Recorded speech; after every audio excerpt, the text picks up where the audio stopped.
Praise the lord. హల్లెలూయా.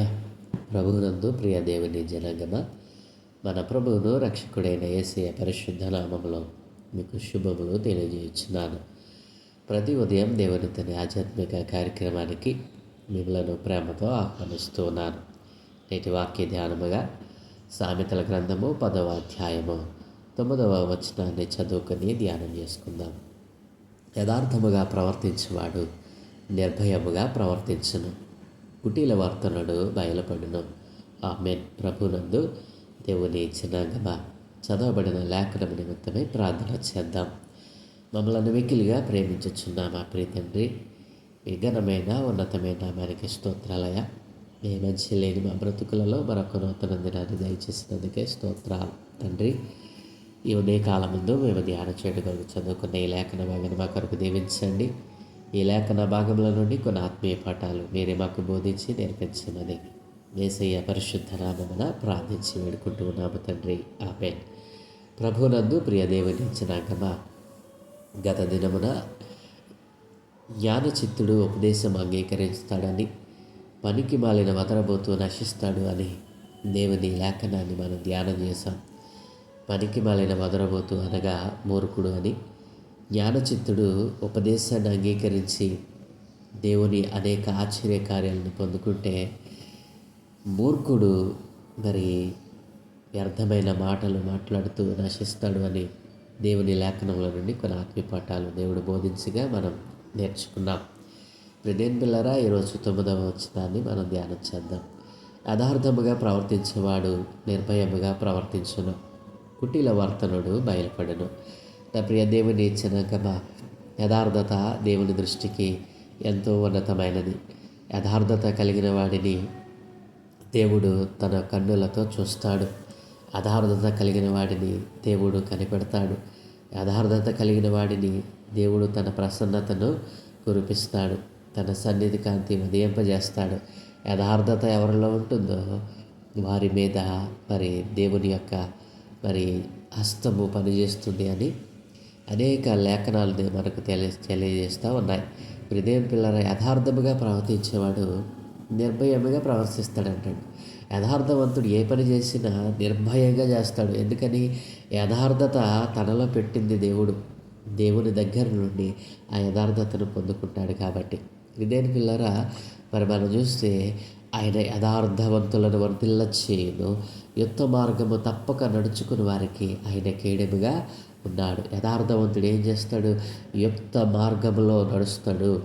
యుక్తమైన మార్గము అనగా అది క్రీస్తు మార్గము. ఎవరైతే క్రీస్తు మార్గంలో నడుస్తారో ఆయన కేడెముగా ఉంటాడు. అంతేకాదు, ఆయన యథార్థవంతులను వర్ధిల్ల చేస్తాడు అని సామెత 2వ అధ్యాయం 7వ వచనంలో దేవుడు సెలవిచ్చాడు.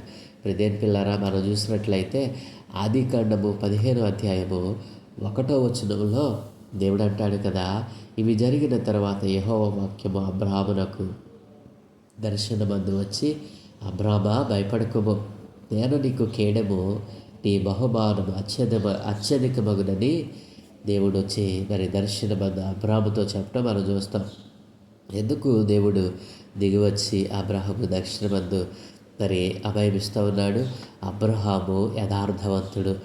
అబ్రహాము దేవుని మాట నమ్మి మరి నమ్మటానికి ఆస్కారం లేనటువంటి ఆ దినాలలో దేవుని యొక్క స్వరాన్ని విని, దేవుని మాట విని, తన ఇంటిని, బంధువులను, సమస్తాన్ని విడిచిపెట్టి దేవుడు వెళ్ళమన్న చోటుకు వెళ్ళాడు. అవును, యథార్థముగా ప్రవర్తించడం అంటే దేవుని మాటకు విధేయత చూపడమే, దేవుని వాక్యానికి విధేయత చూపడమే, దేవుని ఆజ్ఞలకు విధేయత చూపడమే, దేవుని కట్టడలను, న్యాయ విధులను తూచా తప్పకుండా పాటించటమే యథార్థత. దేవుని యందు భయభక్తులు కలిగి ఉండటమే యథార్థత. ఇవన్నీ కలిగి ఉన్నవాడు నిర్భయముగా పనిచేస్తాడు. ప్రియమైన పిల్లారా, కాబట్టి అనేక లేఖనాలు యథార్థవంతుల గురించి సాక్ష్యమిస్తూ ఉన్నాయి. మరి దుష్టుల చెడుతనము మార్పుము, నీతిగల వారిని స్థిరపరచుము, యథార్థ హృదయాలను రక్షించు దేవుడే నా కేడెమును మోయువాడునై ఉన్నాడు అని భక్తుడైనటువంటి దావీదు సాక్ష్యమిస్తూ ఉన్నాడు. హృదయపుల యథార్థ హృదయాలను రక్షించు దేవుడే నా కేడెమును మోయువాడై ఉన్నాడు అని యథార్థ హృదయుడు అయినటువంటి మరి దావీదు ఇక్కడ మరి సర్వశక్తి కలిగిన దేవుడి గురించి సాక్ష్యమిస్తూ ఉన్నాడు. దుష్టుల చెడుతనమును మార్పుము, నీతి గల వారిని స్థిరపరచు అని ప్రార్థన చేస్తూ ఉన్నాడు. కీర్తన 7వ అధ్యాయం 10వ వచనంలో ఈ మాట రాయబడటం మనం చూస్తూ ఉన్నాం. ఇదేని పిల్లారా, అలాగుననే మరి మరొక లేఖనం మనం చూస్తే, ఒకని నడత యెహోవా చేతనే స్థిరపరచబడును, వాని ప్రవర్తన చూసి ఆయన ఆనందిస్తాడు. ఎవరి ప్రవర్తన చూసి ఆయన ఆనందిస్తాడు? యథార్థవంతుడు, యెహోవా చేతనే స్థిరపరచబడినవాడు. ఒకని నడత దేవుని చేతనే స్థిరపరచబడితే వాని ప్రవర్తన చూసాట ఆయన ఆనందిస్తాడంట. ఎవరు వీరు అనంటే యథార్థవంతులు. యెహోవా అతని చెయ్యి పట్టుకొని ఉన్నాడు కనుక అతడు నేల నుండి పడినను లేవలేక ఉన్నాడు. ఒకవేళ ఆ నడిచే మార్గంలో పడిపోయినా యెహోవాయే అతని చేయి పట్టుకొని ఉన్నాడు కనుక యథార్థవంతుడు పడిపోయినా తిరిగి లేస్తాడు అని మరి కీర్తనాకారుడు 37వ కీర్తన 23, 24 వచనాల్లో మరి అక్కడ సాక్ష్యమిస్తూ ఉన్నాడు. ఇదేం పిల్లరా, మరి మరొక లేఖను మనం చూస్తే, మహోన్నతుని చాటున నివసించువాడే సర్వశక్తి నీడను విశ్రమించువాడు. ఎవరు ఇతను? యథార్థవంతుడు. ఎవరు యథార్థవంతుడో వాడు ఏం చేస్తాడట? మహోన్నతుని చాటున నివసిస్తాడట, సర్వశక్తిని నీడను విశ్రమిస్తాడు. ఆయనే నాకు ఆశ్రయం అంటాడు, నా కోట అంటాడు, నేను నమ్ముకోను నా దేవుడని దేవుని గురించి చెప్తాడు. ఎవరి వీళ్ళంతా? యథార్థవంతులు. యథార్థవంతులు దేని పిల్లరా, యథార్థవంతులు దేవుని యొక్క మరి చాటున నివసిస్తారు, సర్వశక్తులైన దేవుని నీడను విశ్రమిస్తారు. ఆయన ఆశ్రయంగా ఉంటాడు, ఆయన కోటగా ఉంటాడు. ఆయన నమ్ముకున్న వారికి ఆయన ఏ మేలుకు చేయక మానడు అని అనేకమైనటువంటి మరి యథార్థవంతులను గురించి మరి దేవుడు సాక్ష్యమిస్తూ ఉన్నాడు. నా ప్రియ దేవుని ఇచ్చిన కదా, నీలో యథార్థత ఉందా? నీవు యథార్థత మరి కలిగి ఉన్నవాడిగా భక్తి చేస్తూ ఉన్నావా?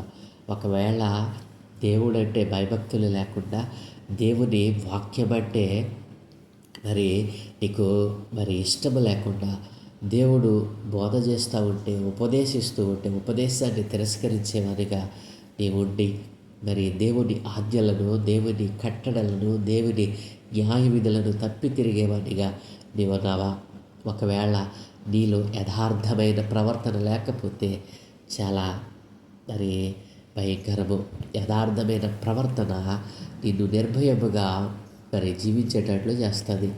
ఒకవేళ నీలో యథార్థత లేకపోతే, ఒకవేళ దేవుని వాక్యం అంటే నీకు భయం లేకపోతే, ఒకవేళ దేవుని ఉపదేశాన్ని తిరస్కరించే మనసు నీలో కలిగి ఉంటే, ఒకవేళ దేవుని ఆజ్ఞలను, న్యాయ విధులను, కట్టడలను పాటించని మనస్సు నీలో ఉంటే నీవు యథార్థవంతుడవు కానే కాదు.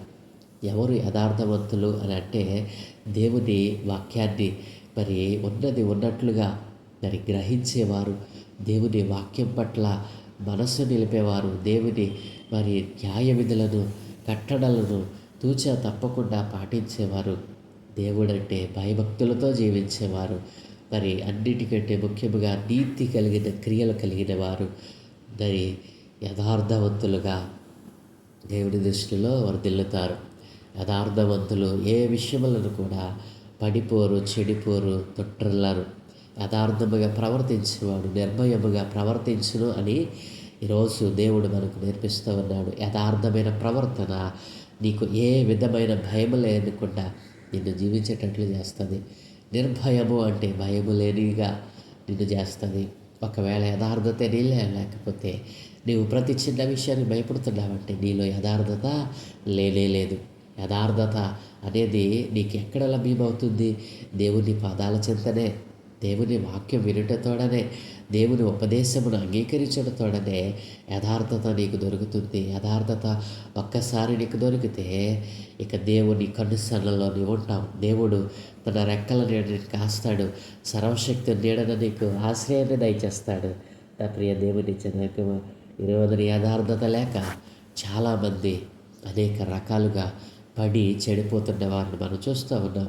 యథార్థమైనటువంటి ప్రవర్తన మనిషిలో ఒక ప్రాముఖ్యమైనటువంటి మార్పును తెస్తుంది. యథార్థమైనటువంటి ప్రవర్తన దేవునితో మనలను కలుపుతుంది. నా ప్రియ దేవుని జనాంగమా, ఈ రోజున ఈ యథార్థత లేకుండా ఒకవేళ నీవు బ్రతుకుతున్నావేమో, యథార్థతను ఇచ్చే దేవునికి నీవు భయపడు. ఆ యథార్థత దొరికే స్థలమందు నిన్ను నీవు తగ్గించుకో. ఆ యథార్థత దొరికే స్థలమందు నీవు దేవునికి ఒబే అవు. అప్పుడే దేవుడు నీ పైన తన కనుదృష్టిని ఉంచుతాడు. యథార్థవంతునిగా నిన్ను నడిపిస్తాడు. అబ్రాహాముకు తోడై ఉన్న దేవుడు, అబ్రాహాములో ఉన్న యథార్థతను చూసిన దేవుడు, మరి తన కుమారుడిని ఇస్సాకులో ఉన్న యథార్థతను చూసిన దేవుడు, ప్రియదేని పిల్లరా, యాకోబులో ఉన్న యథార్థతను చూసిన దేవుడు నిన్ను నన్ను కూడా చూస్తూ ఉన్నాడు కదా. ఆయన వారిని ఆశీర్వదించిన దేవుడే మనలను ఆశీర్వదిస్తూ ఉన్నాడు. ఎప్పటికీ ఆయన చేతులు చాచి పిలుస్తూ ఉన్నాడు. నా ప్రియ దేవుని జనాంగమా, 2వ భాగంలో అన్నాడు కదా, కుటిల వర్తనుడు బయలుపడతాడు. కుటిలమైన మరి మనస్సు కలిగిన వాడు, కుటిల వర్తనుడు బయలుపడతాడు. బయలుపడడం అంటే ఏంటి? కుటిల వర్తనుడు ఎక్కడుంటాడో, కుటిలమైన మనస్సు ఇట్టే బయటపడుతుంది. ప్రియదేని పిల్లరా, మరి లేఖను మనం చూసినట్లయితే, మీరు అట్లు చేయని ఎడల యెహోవా దృష్టికి పాపము చేసిన వారగుదురు కనుక మీ పాపము మిమ్మును పట్టుకొనును అని తెలుసుకొనడి అన్నాడు.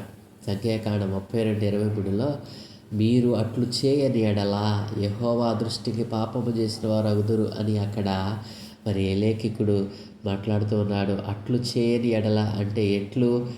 దేవునికి భయపడకుండా, యథార్థమైన భక్తి చేయకుండా, వాక్యం అంటే భయపడకుండా, దేవుని సన్నిధి అంటే భయపడకుండా, మరి ఆజ్ఞలను పాటించకుండా, న్యాయ విధులను తప్పి తిరిగితే వీరు అట్లు చేయని ఎడల, ఎలా యథార్థముగా ప్రవర్తించకపోతే, వాక్యాన్ని హృదయమందు భద్రం చేసుకోకపోతే, న్యాయ విధులను, ఆజ్ఞలను, కట్టడలను పాటించకపోతే మీరేమవుతారు? యెహోవా దృష్టికి పాపం చేసిన వారు. ఇప్పుడు కుటిల వర్తనుడు పాపి. కుటిల వర్తనుడు ఏం చేస్తాడు? ఏ పని చేసినా భయపడతాడు. ఏ పని చేసినా మరి తన కుటిలత్వము బయటపడుతుంది. కాబట్టి బయట వారందరూ ఏమంటారంటే చెడ్డవాడు, దుష్టుడు, దుర్మార్గుడు, మూర్ఖుడు అని ముద్ర వేస్తారు. దేని పిల్లరా, మరొక లేఖనం చెప్తుంది, కాబట్టి మీరు వారికి భయపడుకుడి, మరుగైనదేదియు బయలుపరచబడకపోదు, రహస్యమైనదేదియు తెలియబడక పోదు. ఎవరిలో కుటిలత్వం ఉందో, ఎవరిలో యథార్థత లేదో వారికి మీరు భయపడకండి అంటున్నాడు దేవుడు. మత్తయి సువార్త 10:26 మరి దేవుడు అంటున్నాడు కదా, అట్టి వారికి మీరు భయపడకండి, మరుగైనదేది బయలుపరచబడకపోదు, రహస్యమైనదేది తెలియబడకపోదు అని దేవుడు జనులను హెచ్చరిస్తూ మాట్లాడుతూ ఉన్నాడు. నా ప్రియదేని పిల్లరా, ఎవరిలో కుటిలత్వం ఉందో, ఎవరిలో కుటిలమైనటువంటి మరి మనస్సు ఉందో, అది మరుగైనదైనా సరే బయలుపరచబడకపోదు. అది ఎప్పటికైనా బయటకు వస్తుంది. మరి రహస్యంగా దాన్ని దాచాలని చూసినా అది ఇట్టే బయలుపడుతుందని దేవుని లేఖనం సెలవిస్తుంది. అలాగనే మరొక లేఖనం మనం చూస్తే, అయినను వారి అవివేకం ఎలాగో తేటపడినో అలాగే వీరిది కూడా అందరికీ తేటపడను, కనుక వీరు ఇక ముందుకు సాగరు. ఎవరు వీళ్ళు ముందుకు సాగని వారు? కుటిలమైన మనస్సు కలిగిన వారు. కుటిల వర్తనుడు మరి ముందుకు సాగలేడు. ఎందుకంటే వారిలో అవివేకం ఉంది, దేవుని జ్ఞానం లేదు. అవివేకముతో వారు తమను తాము మరి చెరుపుకున్న వారిగా కనపడతా ఉన్నారు. వారి అవివేకము ఇట్టే బయటపడతాం మనం చూస్తూ ఉంటాం. కాబట్టి వీరికి మీరు భయపడకండి. ఎవరికి కుటిలమైన మనస్సు కలిగిన వారికి మీరు భయపడకండి అని దేవుని లేఖనం సెలవిస్తూ ఉంది. కాబట్టి యథార్థవంతులుగా మనం జీవిద్దాం. కుటిలమైన మనస్సు ఎవరైనా కలిగి ఉంటే అట్టి అవివేకపు జీవితాన్ని విడిచిపెడదాం. దేవుడు తన 2 చేతులు చాచి మిమ్మల్ని యథార్థవంతులుగా తీర్చిదిద్దాలని ఆశపడతా ఉన్నాడు. ఎవరిలో కుటిలమైన మనస్సు ఉందో, కుటిల వర్తనులుగా కుటిలమైనటువంటి మరి ముందుకు సాగనటువంటి జీవితాన్ని జీవిస్తూ ఉన్నారు, దేవుని యొక్క వాక్యాన్ని, ఉపదేశాన్ని, న్యాయ విధులను తప్పి తిరుగుతూ ఉన్నారో అట్టి వారిని కూడా దేవుడు ఈ ఉదయకాలం అంతా పిలుస్తూ ఉన్నాడు. నా ప్రియ దేవుని జనాంగమా, ఎలా నీవు ప్రవర్తిస్తా ఉన్నావు? యథార్థమైన ప్రవర్తన నీలో ఉందా? ఒకవేళ కుటిలమైన ప్రవర్తన నీలో ఉందేమో అది ఇట్టే బయలుపడుతుంది. అది జనముల మధ్య నిన్ను అవహేళన చేస్తుంది. ఎందుకంటే నిన్ను అవివేకిగా ఈ భూమి మీద అది నిన్ను మిగులుస్తుంది. కాబట్టి యథార్థముగా ప్రవర్తించేవాడు నిర్భయముగా ప్రవర్తించినన్న మాటను బట్టి ఈ రోజున ప్రార్థన చేయి. నాలో కూడా యథార్థమైన ప్రవర్తన కావాలయ్యా, నేను కూడా యథార్థముగా జీవిస్తానని ప్రభు పాదాల చేత అడిగితే నీలో ఉన్న కుటిల మనస్సును తీసివేసి యథార్థమైన ప్రవర్తన కలిగిన వానిగా దేవుడు మారుస్తాడు. అట్టి కృప మీ అందరికీ దేవుడు దయచేయునుగాక. దయగలిగిన మా తండ్రి మీకు వందనాలయ్యా. ఈ ఉదయ కాలమందు అయా యథార్థమైన ప్రవర్తన ఎంత శ్రేష్టమైనదో అయినా ఇదిగోతండి యథార్థముగా ప్రవర్తించు వారికి మీ సన్నిధిని దూరం చేయరని, మీ శరశక్తిని నీడలో విశ్రమాన్ని దయచేస్తారని నీ వాక్యంలో సెలవిచ్చావు నాయన.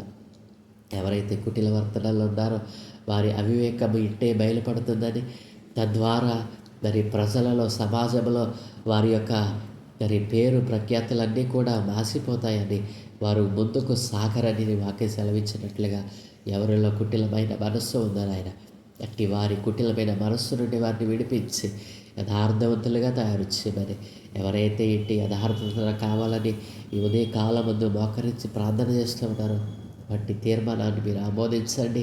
అందరినీ యథార్థవంతులుగా తీర్చిదిద్దమని, ఎవరిలో కుటిలమైన మనస్సు లేకుండానైనా కుటిల వర్తనుడు బయలుపడతాడు అనేటువంటి మాటను వారు జ్ఞప్తిలో ఉంచుకొని వారి అవివేక హృదయాన్ని తీసివేసి యథార్థమైన హృదయంతో నీలో నిలిచి భాగ్యము నాకు మా అందరికీ దయచేసి ఉదయకాలం ముందు మీ చేయపల్లంటే మీకు అనుదృష్టి ఉంచి మీ దోతల కాపుదల గురించి మీరు మహి పొందుకోమని యేసయ్య పరిశుద్ధ నామమున ప్రార్థించి వేడుకుంటున్నాము తండ్రి. ఆమేన్, ఆమేన్, ఆమేన్.